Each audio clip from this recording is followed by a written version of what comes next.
You're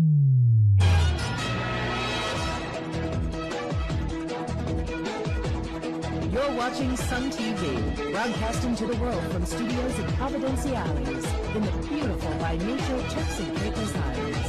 Sun TV, your source for real news as it happens.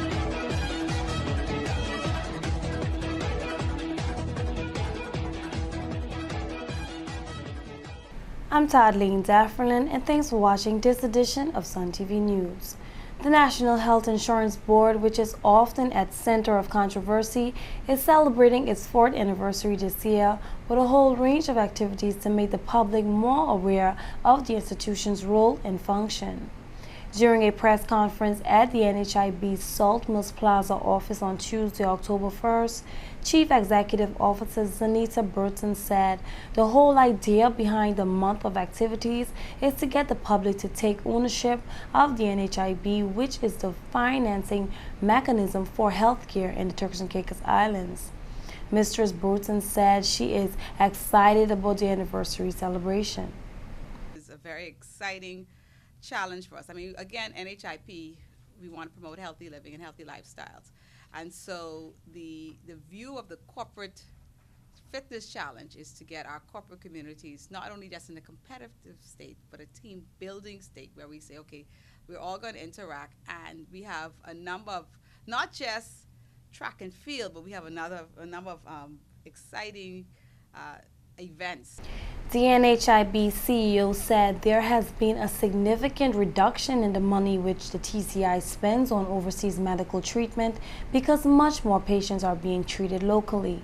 The whole idea of the funding of national health insurance, yes, it does well when the population grows because you have more monies in. It just is a matter of managing the funds that you have. With the hospital being, I guess, state of the art, a lot of the diagnostic services we would have sent abroad, we've seen some savings here, with persons having to go get the MRIs, the CAT scans, etc. And so when you're looking at the amount of money that is paid for, let's say, overseas treatment, that has come down tremendously due to the fact that a lot of it is done onshore.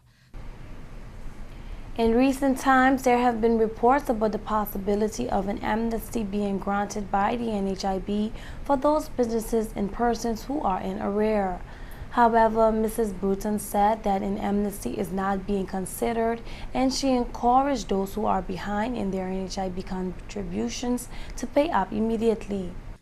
That talk is not in the air, so my advice to any employer out there who may have reneged on or not have paid the NHIP is please pay us as quickly as you possibly can within this month. If not, the two persons to my left and my right, you will see their faces very shortly. And so our compliance, because they both work in our compliance department, and they would definitely be, I mean, all efforts are made to collect whatever money is owed to the National Health Insurance.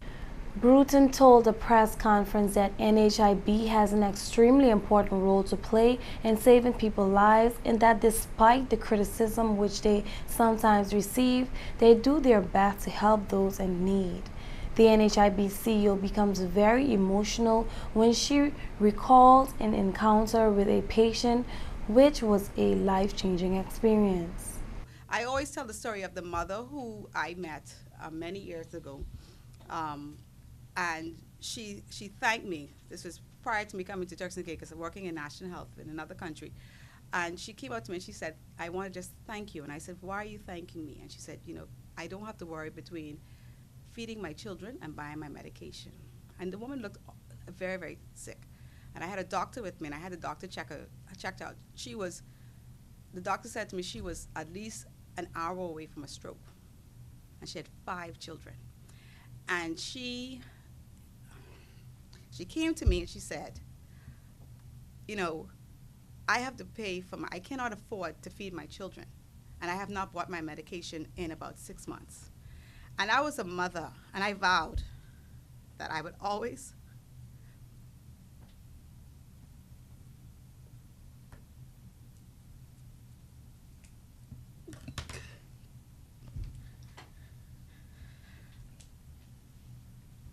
for her, I do this.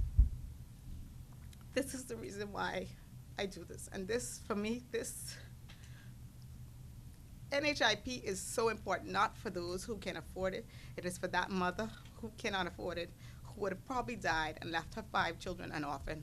And this is why I do this. And so I want people to understand that NHIP is here for those people who really don't have. This is Sun TV, real news as it happens. We'll be right back. Life moves fast. It's extraordinary what you can see when you take a second look. Capture the extraordinary around you with Digicel's 4G mobile internet. Share the moment instantly with our super-fast speeds on your mobile device. The internet as it was meant to be. Only with Digicel 4G. Digicel. Be extraordinary. The $10 million expansion of the Providenciales International is processing smoothly and the new terminal is starting to take shape. When Sun TV visited the airport on Tuesday, October 1st, the large curved beam for the new terminal were already in place and significant concrete work was done.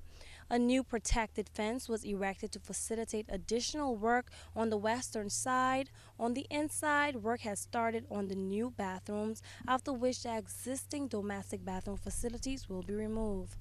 Construction is also about to start on the western end of the terminal expansion.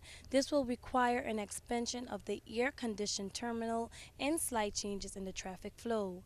The airport expansion will nearly double the size of the terminal to better accommodate the 500,000 passengers who pass through the airport each year.